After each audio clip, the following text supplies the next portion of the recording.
This is my all-time favorite na cheek palette. Meron tayong pang contour, blush, at saka highlight. Ayan, tinwatch ko na. And this is on this side of my face.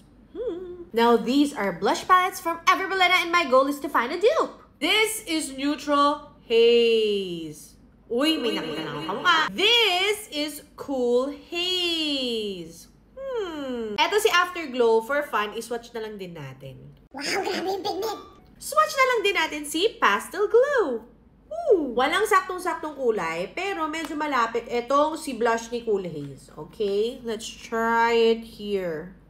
Grabe, napaka-weightless naman ito. Very buildable din pala siya. Patungan natin ng highlighter ni Neutral Haze. Para medyo makinang-kinang din siya. Oy! Are you telling me mapapalitan na to? Ba't parang mas maganda to side na to? Neutral Haze at saka Cool Haze for the win!